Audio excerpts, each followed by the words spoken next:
Apakah kamu pernah mendengar cerita tentang surga?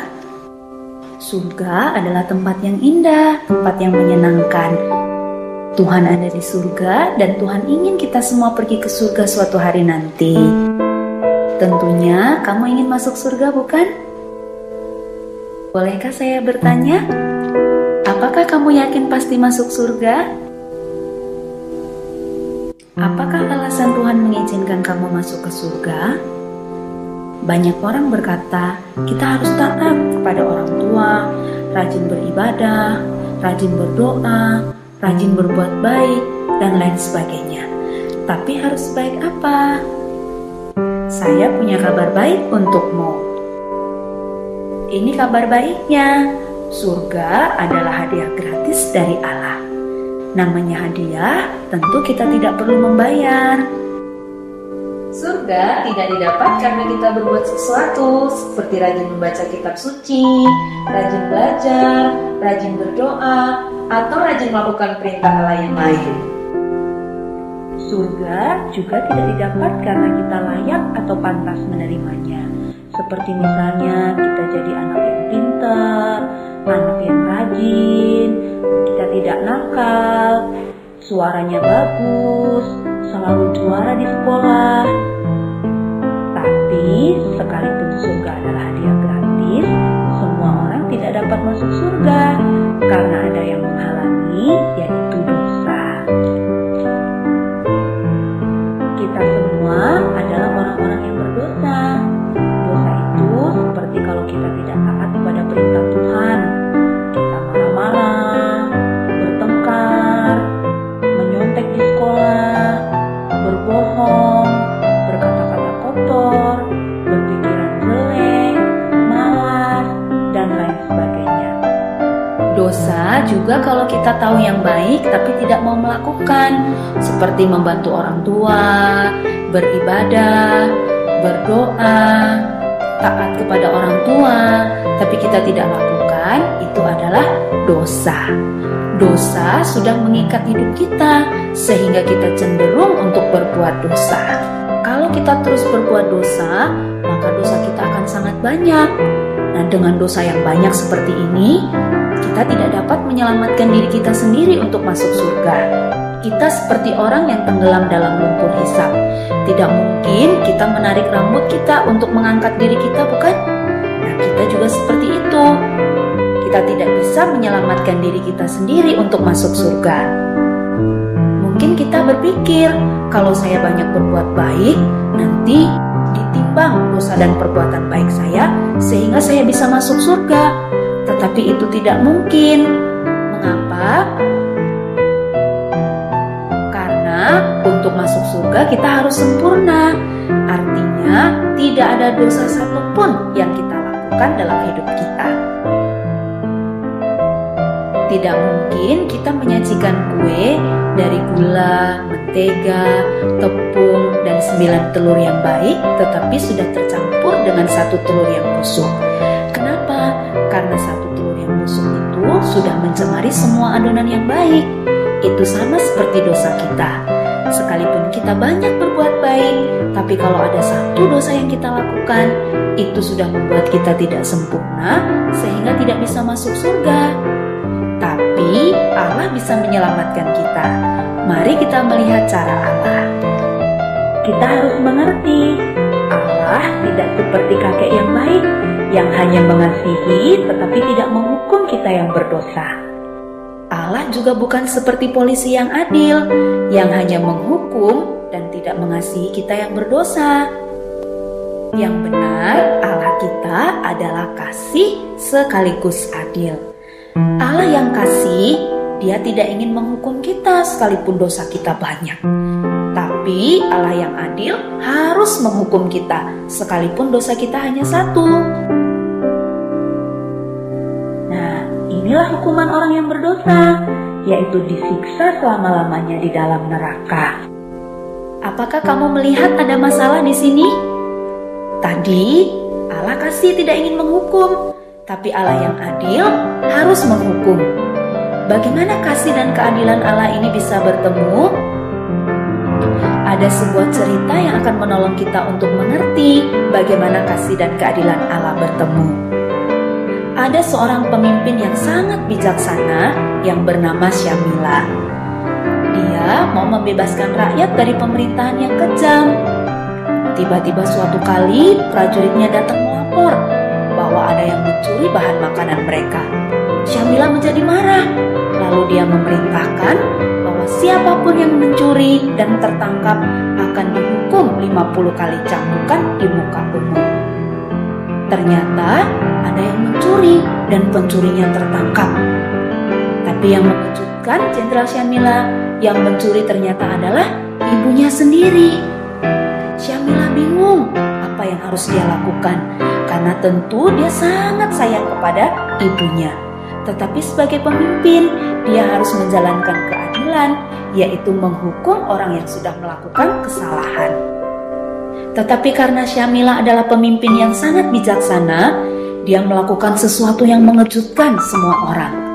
Dia membuka jubahnya, lalu dia memakaikan kepada ibunya. Dan dia dicambuk sebanyak 50 kali cambukan sebagai ganti ibunya. Dengan cara inilah Syamila menunjukkan kasih kepada ibunya, tapi sekaligus dia menunjukkan keadilan kepada semua pengikutnya. Demikian juga Allah mempertemukan kasih dan keadilannya melalui pengorbanan Yesus. Yesus adalah Allah yang menjadi manusia. Sekalipun dia Allah, dia mau datang ke dalam dunia, lahir menjadi manusia seperti kita yang kita peringati hari lahirnya pada hari Natal. Tapi dia hidup dengan sempurna, tidak seperti kita yang berdosa. Inilah yang Yesus lakukan. Yesus mati di kayu salib untuk menggantikan hukuman dosa kita. Sebelum dia mati, dia berkata sudah selesai. Artinya semua dosa kita sudah diampuni satu kali untuk selama-lamanya. Kemudian Yesus dikuburkan, tapi karena dia Allah, dia bangkit pada hari yang ketiga, lalu dia naik ke surga. Dan Yesus menawarkan surga sebagai hadiah gratis. Surga hanya dapat kita terima dengan iman. Iman itu seperti kunci untuk membuka pintu surga. Sekalipun ada banyak kunci, tapi hanya satu yang bisa membuka pintu surga. Itu adalah iman yang menyelamatkan. Dan kunci-kunci yang lainnya adalah iman yang tidak menyelamatkan. Iman yang tidak menyelamatkan itu kalau kita hanya memiliki iman di mulut saja. Artinya kita percaya sekalipun kita tidak mengerti, atau hanya sekedar ikut-ikutan seperti ikut beribadah, ikut berdoa, ikut membaca firman Tuhan, ikut memuji Tuhan, dan lain sebagainya. Tapi kita tidak mengerti, hanya sekedar ikut-ikutan saja. Coba lihat, hatinya masih kosong, tidak ada Tuhan Yesus. Ini adalah iman yang tidak menyelamatkan. Atau kita hanya tahu tentang Tuhan Yesus di kepala saja. Maksudnya, kita sudah tahu tentang Yesus, bahkan bisa menjawab semua pertanyaan-pertanyaan tentang Yesus, karena kita tahu dan bisa menghafal cerita tentang Tuhan Yesus. Kita tahu dia adalah Raja, dia Juru Selamat, dia disalibkan di Bukit Golgota, dia bangkit dari kubur, dan lain sebagainya. Kita bisa menghafal semua cerita itu, tapi kalau hanya di kepala, kita tidak sungguh-sungguh percaya dalam hati, itu adalah iman yang tidak menyelamatkan. Atau kita hanya mempercayai Tuhan Yesus untuk dapat hal-hal sementara, seperti misalnya untuk mendapatkan mainan, untuk mendapatkan sepatu, untuk mendapatkan makanan yang enak, atau bahkan sering kita berdoa meminta Tuhan Yesus memberikan kita tubuh yang sehat atau kepintaran. Itu semua memang baik, tetapi itu hanya sementara selama kita hidup di dunia ini. Jadi, kalau kita mempercayai Tuhan Yesus hanya untuk dapat hal-hal sementara, itu bukanlah iman yang menyelamatkan. Iman yang menyelamatkan adalah percaya dengan segenap hati kepada Yesus saja sebagai Tuhan dan Juru Selamat yang sudah mengampuni semua dosa kita untuk masuk surga. Jadi, bukan karena kita berbuat baik. Ada ada satu cerita. Ada seorang pemain akrobat yang sangat hebat bernama Blondin. Dia akan berjalan di atas kabel melintasi air terjun Niagara sambil mendorong kereta bermuatan pasir.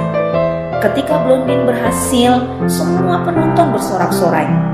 Tapi kemudian manajernya bertanya kepada penonton, apakah penonton percaya Blondin juga bisa menyeberangkan orang melintasi air terjun? Wah, semua penonton berkata, ya, saya percaya. Tapi manajernya bertanya lagi, siapa yang mau ikut? Wah, semua penonton terdiam, tidak ada yang menjawab. Tiba-tiba ada seorang anak kecil berteriak, saya percaya, saya mau ikut. Lalu anak kecil itu naik di atas kereta dorong dan Blondin membawanya sampai ke seberang dengan selamat. Nah, iman yang menyelamatkan itu seperti anak kecil ini, bukan hanya seperti penonton yang percaya di mulut saja, tapi mau mempercayakan dirinya untuk dibawa menyeberang.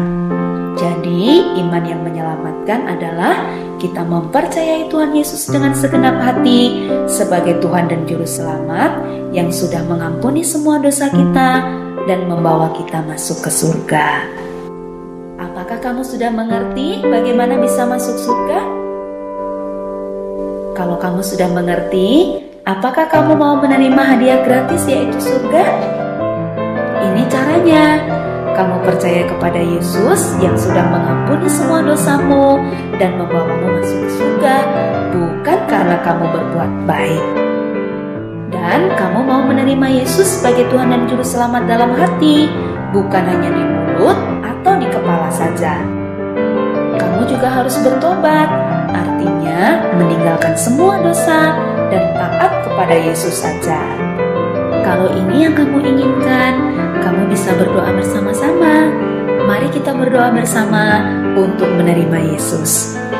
Tuhan Yesus, saya mengaku orang berdosa dan tidak layak masuk surga. Saya percaya Yesus mati di kayu salib untuk menghapus dosa-dosa saya. Ampunilah saya, masuklah dalam hati saya, menjadi Tuhan dan Juru Selamat saya. Amin. Inilah janji Yesus pada kita yang percaya. Yohanes 6 ayat 47 berkata, sesungguhnya barang siapa percaya, ia mempunyai hidup yang kekal. Artinya, Tuhan Yesus berjanji, Dia pasti menepati janjinya. Kita yang sudah percaya kepada Tuhan Yesus, pasti masuk surga. Sekarang, karena kita sudah percaya kepada Tuhan Yesus, kita menjadi anak-anak Allah. Dan tangan Tuhan Yesus memegang tangan kita. Kita tidak akan pernah dilepaskannya. Sekalipun ada kalanya kita lemah, ada kalanya kita tidak taat. Tapi Tuhan tetap memegang tangan kita. Itu berarti yang menjamin keselamatan kita, yang menjamin kita pasti masuk surga adalah janji dan kesetiaan Tuhan Yesus, bukan kesetiaan kita sendiri. Itu seperti janji Yesus dalam Yohanes 10 ayat 28.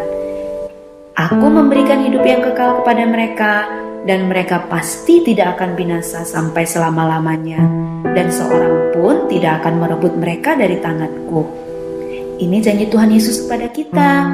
Tuhan Yesus memberikan hidup yang kekal kepada kita yang percaya, dan kita yang percaya tidak akan binasa sampai selama-lamanya. Dan tidak ada yang bisa merebut kita dari tangan Tuhan. Sekarang kamu sudah mengerti, kapanpun kamu dipanggil Tuhan, pasti masuk surga. Karena kamu sudah percaya kepada Tuhan Yesus dengan segenap hati, bukan karena kamu berbuat baik. Tetapi sebagai orang yang percaya, kita harus berbuat baik. Itu kita lakukan untuk menyenangkan hati Tuhan dan sebagai tanda terima kasih kepadanya, bukan sebagai syarat untuk masuk surga. Sekarang kita sudah jadi anak-anak Allah, dan Allah ingin kita bertumbuh melalui membaca Alkitab, berdoa setiap hari, berbakti atau beribadah di sekolah minggu, bersekutu, dan bersaksi, menceritakan tentang Tuhan Yesus dan keyakinan kita masuk surga kepada orang lain. Jadi, ceritakan kabar baik ini kepada teman-temanmu.